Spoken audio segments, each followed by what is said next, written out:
அம்மாவிற்கு அன்பை சமர்ப்பிக்கின்றேன். இதை படிக்கக்கூடாது அதை படிக்கக்கூடாது அப்படின்ற சட்டம் கொண்டு வராங்க. சிலர் படிக்கணுன்றாங்க, சிலர் படிக்கக்கூடாதுன்னு சொல்கிறாங்க. இது மக்கள் என்ன சொல்கிறதுன்னு தெரியல. மக்கள் அந்த காலத்தில் இருந்தே நம்ம அவங்க அவங்க மொழி அவங்கவுங்க காலகட்டத்தில் மாதிரியா மக்கள் நடமாடிக்கொண்டு அமைதியாக தான் மக்கள் வாழ்ந்துருந்தாங்க. ஆனால் மக்களாட்சி இந்த பிரதமர் வந்த பிறகு ஒரு குழப்பத்தை மக்களாட்சியில் உருவாக்கப்படுகிறது. என்ன நடக்குது, என்ன பண்ணுறான், என்னானே ஒன்றுமே பண்ண முடியல யாராலையுமே. ஏன்னா வெள்ளைக்காரன் இந்த நம்ம நாட்டில் 300 வருஷம் வாழ்ந்துருக்கிறான். ஆனால் இங்கிலீஷு அவங்க மூலிமா இங்கிலீஷ் பரவி இன்றைக்கி உலக நாடு இங்கிலீஷ் இல்லாத ஒரு நாடே இல்லை. ஆனால் இன்றைக்கி ஒரு மொழி கலாச்சாரம் நம்ம நாட்டையே அரசியலாக நடந்து கொண்டிருக்கிறது. இது எப்படி கையை ஆளணும் அப்படின்னா மத்திய அரசாங்கம் தான் இதை விளக்கமாக இதை மக்களுக்கு கொடுக்கணும். ஆனால் மத்திய அரசாங்கம் விளக்கம் கொடுக்க முடியல. ஏன்னு கேட்டிங்கன்னா மக்களாட்சியில்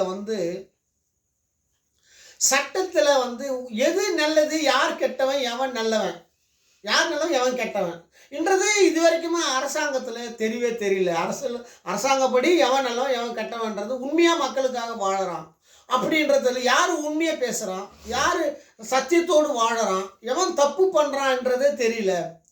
தப்பு பண்ணாதவனும் ஜெயிலுக்கு போகிறான் பணத்துக்காக. அவன் பழியை அவன் ஏற்றுக்கணும், இன்னொருத்தருக்காக ஜெயிலுக்கு போகிற காலகட்டத்தில் மனுஷன் வாழறான். ஏன்னா சட்டம் என்ன சொல்லுதுன்னா பணக்காரனுக்கு ஒரு சட்டம், ஏழைக்கு ஒரு சட்டம்னா அந்த காலத்தில் இருந்த இந்தி எல்லா நாட்டுக்குள்ளேயும் போது பணக்காரனாக இருக்கிறவனுக்கு மட்டும் ஒரு தனி கிளாஸு நடத்தி இந்திய முதல் உலகத்துக்கு இந்தியாவுக்கு கொண்டு வரான் ஒவ்வொரு மாநிலத்துலேயும். ஆனால் பணக்கார பிள்ளைங்க எல்லாருமே இந்தி படிக்கிறாங்க. ஆனால் ஏழைங்களுக்கு மட்டும் இந்த இந்தின்றத வாசனையே தெரியாது. ஆனால் இப்போ தான் ஒரு 10, 15, 20 வருஷத்துக்கு அப்புறம் தான், 10 வருஷத்துக்கு இப்போ தான் இந்தினா உலகத்துக்கு வேணாம் வெளிநாட்டு செல்ல போயிட்டான். இங்கே தமிழ்நாட்டில் இருந்து எல்லாமே வெளிநாட்டுக்கு செல்லுன்னு படிக்கிற அளவு ஒரு கல்வி ஆற்றல் எல்லா இடத்துலையும் போய் சேர சொல்லும். மக்கள் அறிவாற்றல் வர சொல்ல இந்தினா என்னான்னு தெரியுது. ஆனால் தெரிஞ்ச போதும் மத்திய அரசாங்கம் இதுக்கு முறையான மக்கள்கிட்ட எடுத்து போயிட்டு இதை சேர்க்கவே இல்லை இது வரைக்குமே. இது நல்லது இது கெட்டது. தமிழ் ஒரு முக்கியமான மொழி. தமிழை படிச்சே ஆகணும் சட்டப்படி. விருப்பப்பட்டவர்கள் இந்திய படிங்க, விருப்பம் இல்லாதவர்கள் படிக்க வேணாம் அப்படின்ற ஒரு கொள்கையை மக்கள்கிட்ட அது கொண்டு போய் சேர்த்துருக்கணும். ஆனால் மத்திய அரசாங்கம் இது வரைக்கும் சேர்க்கவே இல்லை. ஆனால் அதனால தான் இவ்வளோ பெரிய பிரச்சனை நம்ம நாட்டுக்குள்ளே நடந்திருக்கிறது. இது யாரால தப்புனா மத்திய அரசாங்கம் தான். இவருக்கு முழுக்க காரணமே மத்திய அரசாங்கன்றது என்னன்னு கேட்டிங்கன்னா,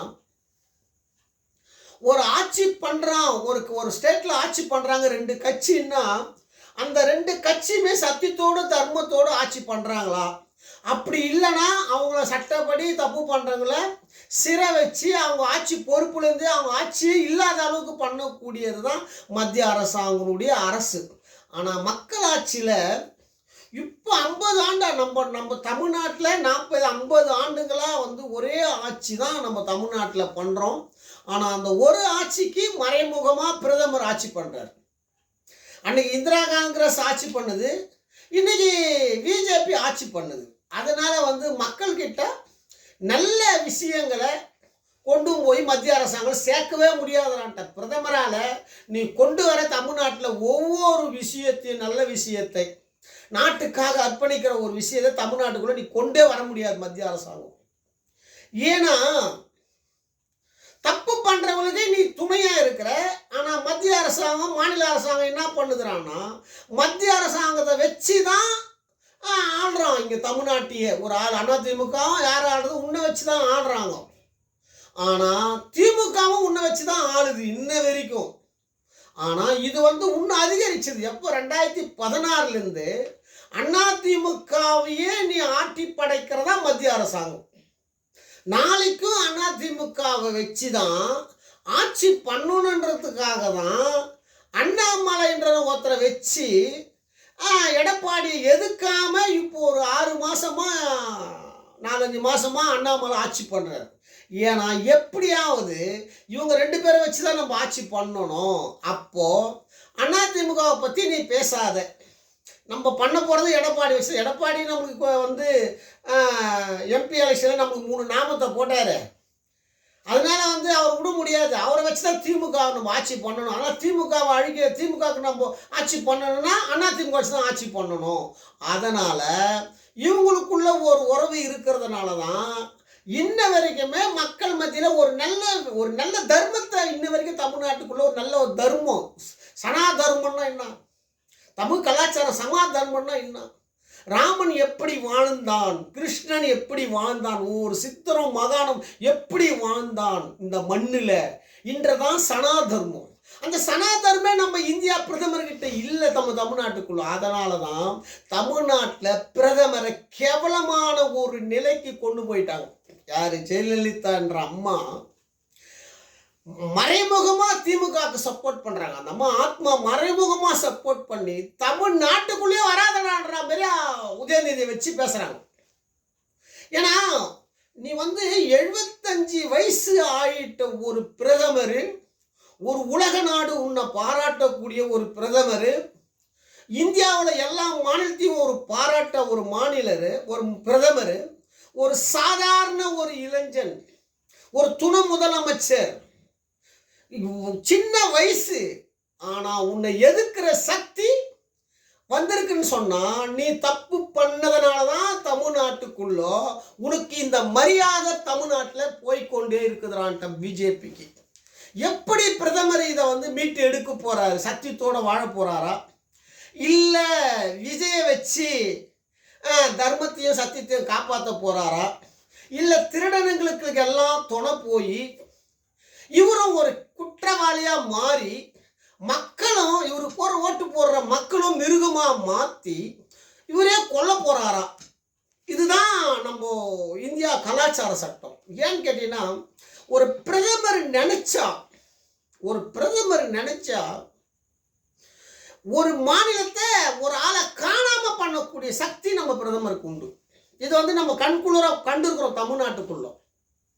ஆனா ஒருத்த எதுக்குறான், அவனை ஒண்ணுமே பண்ண முடியலடானா இவரு மாட்டிக்கொண்டாரு. எங்க மாட்டிக்கினாரு? இவர் பண்ண தவறால இங்க தமிழ்நாட்டில் மாட்டிக்கினார். அதை காப்பாத்துறது யாரு? நம் தமிழ்நாட்டு முதலமைச்சர். அதனாலதான் இவரால எதுவுமே பேச முடியல. நேரா பேசுறாங்க, செட் ஆகல, நேரா மேல போறாங்க, அங்க உட்காடுறாங்க, பேசுறாங்க, வேலையை முடிச்சு வந்து உள்ள வைக்கவே முடியல. ஒரு சாதாரண ஒரு பெண்ணு, இந்த உலகத்தை ஆட்டி படைச்ச ஒரு பெண்ணை உள்ள வச்சது எவ்வளோ பெரிய விளைவை உருவாக்க போதுறா உலகத்துக்கு சொல்கிறேன். 2048 2026 பயங்கரமான அழிவை நமக்கு உருவாக்கண்டான்ட்டு. இதில் வந்து நீங்கள் தப்பவே முடியாதுடா யாருமேட்டா. அந்த அம்மா கிட்ட இருந்து அந்த அம்மா இருக்க சொல்லவே லேடியா மோடியான்னு கேட்டுக்கிறாங்க. அப்போனா அந்த அம்மா எவ்வளோ பெரிய சக்தி போடுறான்னு சொல்கிறேன். எப்பவுமே ஆத்மா ஒரு பெண் சக்தி இந்த உலகத்தையே அழிக்கும் சக்தி கொண்டது. ஆனால் ஒரு ஆணை அழிச்சா சாபத்தலன்ற எங்கன்னா கேள்விப்பட்டுக்கிற உலகத்தில் யாராவது உண்டாடான்றாங்க. ஆனால் அதிலிருந்து காப்பாற்றுற ஒரே ஆள் இந்த ராஜலிங்கம் டான்ட்டு, பிரபாகரன் டான்ட்டு. தெரியும் பிரபாகரன் சாக மாட்டான். ஆத்மா இந்த உலகத்தில் சாகாதுடான்ட்டு, ஆத்மா சாகாதுடான்ட்டு. இது காஞ்சி வெள்ளக்காரனுக்கு சொல்லப்பட்ட நாடுடான்ற. நான் தமிழன், அப்போ நான் எப்படி சொல்லப்பட போறேன்னு சொல்றேன் கேட்கிறேன். நான் வந்து இதுக்கு மேல காஞ்சியோட 4 மடங்கு சொல்லக்கூடிய ஒரு ஆள்றான்றான். ஏன்னு கேட்டீங்கன்னா ஆத்மா கூடு விட்டு கூடு வாழக்கூடிய சக்தி கொண்டது, யார் கண்ணுக்கும் தெரியாத உலாவக்கூடியது, உடனே மனித பிறக்கக்கூடியது, அது எல்லா சக்தியும் கொண்டது தான் நம்ம இந்தியா கலாச்சாரம் ஆத்மா சட்டம். இது வெள்ளைக்காரனு காந்தி சொன்னது. இது மீண்டும் நம்ம இந்தியாவுக்கு சொல்ல வேண்டிய நிலைமை வருண்டான்ற இந்த உலகத்துக்கு. நான் என்ன சொல்றேன்னா, ஒருவன் நல்லது செய்தால் அவனை உயர்த்தி சொல்லுண்டான்றான். அவன் தப்பு செய்தால் அவன் கடவுளா இருந்தாலும் அவனை எதுக்கும் சக்தி எனக்கு இருக்கடா இந்த பூமியிலடான்ற. ஏன்னா சாதாரண ஆளுட சக்தினா என்னடான்னு கேட்கிறேன். சக்தின்னா ராமனையும் கிருஷ்ணனையும் மனிதனா பிறக்க வச்சு அவனை தலை வேற முண்டம் வேற கொல்றவதான் சக்தி. அப்படி கொன்னவதான் ராஜீவ்காந்திய நம்ம தமிழ்நாட்டில் பெரும்புந்தூர்ல கொன்னது. எதுக்குடானா நீ தப்பு பண்ணினா உனக்கு ஒருத்தனுக்கு நடக்கிற பாடம் உனக்கு 4 மடங்கு நடக்கண்டான்றதான் அன்னைக்கு கொண்டு வந்தாங்க அம்மா இந்த சட்டத்தையே. நீ பாடுறான்னு சொல்றேன். ஜெயலலிதா என்ற ஒரு தாய் 18 வயசுல அந்த அம்மா சினிமால மரணமா இருப்பாங்க. கரெக்டா 18 வயசுல. யாரால? ரஜினி என்ற ஒரு கேரக்டர். நீங்க எடுத்து பாடுறா சினிமா, நான் படம் பேர் சொல்ல மாட்டேன். நீ அறிவாளி, படிச்சவன், ரொம்ப திறமசாலி, இந்த உலகத்தையே நீ தான் பெரிய ஆளு. ரஜினி 18 வயசுல ஜெயலலிதா சினிமா மூலியமா கொள்றான். எதுக்குன்னு கண்டுபிடியா ரஜினி பத்தி ஏன் பேசுறேன்னுன்றத. கரெக்டா ரஜினிக்கு 16 வயசு. எங்க இருக்கிறானே தெரியாது. அன்னைக்கே ரஜினியை கொண்டு வராங்க. ரஜினி சாகடிக்கிறான்றதான் சினிமா கதை. அதே 18ல கொரோனா, அதே 2014 சாவுறாங்க. இதே ரஜினி. இதுதான்டா உலகம்ட்ட. ஒருத்தரை இந்த உலகத்தில் அழிக்கோ ஒரு ஆள் பிறப்பான், ஆனா காப்பாத்த ஒருத்தன் பிறப்பான். அந்த காப்பாத்த பிறந்தவன் தான் ரஜினி. ஆனா ரஜினி என்ன நினைக்கிறான்னு கேட்டா, இந்த ராஜலிங்கத்தோட பெரிய ஆளு நினைக்கிறான். நான் வடப்போடான்னு பேசுறேன். ஏன்னா என்னுடைய வயசு, என்னுடைய ஆற்றல் எல்லாமே ஒரு போர்க்களமா மாறக்கூடிய தன்மைக்கு உருவாயிடுச்சு. உருவாக்கி விட்டீர்கள் நீங்க. ரஜினி என்ற சொல்ற, ரஜினி என்ற உருவாக்கி விட்டான் என்ன. நீங்க அந்த படத்துல பாடுறான், பைராய் படத்துல ராஜலிங்கம்னா என்ன வில்லன் பாடுறா. இவர் ரஜினி பிச்சை எடுத்து புத்து குத்துற பாலை ஊத்துவாங்கடான்ற அந்த படத்துல. இதை உண்மைடான்ட்ட. அதே மாதிரி ரஜினி நான் ஒன்று சொல்றேன், பயங்கரமான சக்தி பட்சம்டா இந்த உலகத்துல. இந்த உலகத்தை காப்பாத்த அவனால ஒருத்தனால தான்டா முடினான்ட்ட. ஆனா ரஜினியை காப்பாற்ற போறது நான் தான்டா சொல்றேன். ஏன் இதை நான் சொல்ல வரேன்டானா, இந்த கலாச்சாரம் சட்டம் இந்த உலகத்துல யாராலையும் அழிக்க முடியாது என்றது சினிமா வச்சியே இந்த அம்மா ஆட்சி பண்ணியிருக்கிறான்னு சொல்றோம். ஒரு சினிமா வச்சு ஒரு ஆத்மாவை ஒரு கருவியா உருவாக்கி நாட்டு தலைவர்களை கொடூரமாக கொள்ளுகிறான். எப்படி கொள்ளுதுன்னா பயங்கரமா கொடூரமா. இந்திரா காந்தி அம்மாவை பயங்கரமா 36 குண்டு அந்த அம்மா உடம்புல பாயுது. காந்திக்கும் குண்டு பாயுது. ஜெயலலிதா கொடூரமான மரணம், ராஜீவ்காந்தி கொடூரமான மரணம். அப்பனா இதெல்லாம் ஏன் பண்ணாங்கன்னா, உங்களுக்கெல்லாம் 4 மடங்கு அந்த அம்மா தொங்க விட்டு உங்களை என்ன சொல்கிறேன். எனக்கு நீங்கள் இவ்வளோ பெரிய தலைவராக இருக்கிறீங்க, அதை நான் சொல்லக்கூடாது. என் கண்ணால் நான் நீ பார்க்க போகிறேன்டான்ற. நான் இன்னைக்கு போனால் நீ மறுநாளைக்கு அந்த இடத்துக்கு வந்து தானே ஆகணும். அப்போ உன் கண்ணால் உன்னுடைய குழந்தை, உன்னுடைய குட்டி, உன்னுடைய மக்கள் எல்லாரையும் அந்த தாய் கொடுமை பண்ணும் ஒரு நீ பாடுறான்னு சொல்கிறேன். ஏன்னா அந்த அம்மாவுக்கு நீ பண்ண கொடுமைகள், இந்த பாவம் உங்களை விட்டு போகாதுடான்ட்டேன். நீங்க நினைக்கிறது எதுவுமே தமிழ்நாட்டில் நடக்காதுடான்ட்டேன். ஒன்று ஏன்னு கேட்டீங்கன்னா, ஒரே ஒரு விஷயம் சொல்றேன். சசிகலாவுடைய கனவுகள் என்ன கனவுன்னு கேட்டீங்கன்னா, எப்படியாவது நம்ம சிஎம்மா ஜெயலலிதா மாரியா இந்த மண்ணில் வாழணும், வாழ்ந்தே காமிக்கணுன்ற ஒரு பயங்கரமான வெறி. ஆனால் அந்த அம்மாண்டு இருக்கிற பணம், அந்த அம்மா சுற்றி இருக்கிற மக்கள் எடப்பாடி கையில் வைத்து கொண்டு மறைமுகமாக தமிழ்நாட்டை ஆட்டி படைக்கிறாங்க. வீட்டுக்காரன் பக்கத்தில் இல்லை, நம்ம தாண்டா முதலமைச்சர் நினைக்கிறாங்க. ஆனால் நாளைக்கு முதலமைச்சர், நாளைக்கு கம்பி என்றாங்க. இன்னைக்கு சொல்கிறேன், தமிழ்நாட்டில் நீ நினைக்கிறது முதலமைச்சர், நான் நினைக்கிறது முதலமைச்சர்லாம் கிடையாது. மேலே அந்த அம்மா 24 அம்மாவுக்கு பிறந்த நாள், அந்த அம்மா முடிவு பண்றவன் தாண்டா இன்னைக்கு தமிழ்நாட்டில் முதலமைச்சர்ன்ற. நீங்க யாருமே ஒன்றும் பண்ண முடியாதுறான்ற. அதனாலதான் இந்த மாசம் 24ல் நம்ம முதலமைச்சர் 1000 கடை மருந்து கடைகள் திறக்கிறாரு தமிழ்நாடு ஃபுல்லா. ஏன்னா அவர் உண்மையை உணர்றாரு. நமக்கு கிடைச்ச ஒரு வாய்ப்பு, இதை நம்ம அம்மா வச்சு வெளியே கொண்டு வரணும்னு வெளியே முயற்சி பண்றாரு. குத்தம் பார்க்கணும் என்னன்றத பேச ஆரம்பிச்சுட்டார் நம்ம முதலமைச்சர். நிச்சயமா அந்த குத்தம் பார்க்கறதுக்கு நம்ம முதலமைச்சர் கன்ஃபார்மா இன்னும் கொஞ்ச நாள்ல வந்தே தீர்வாடுறான்ட்டு.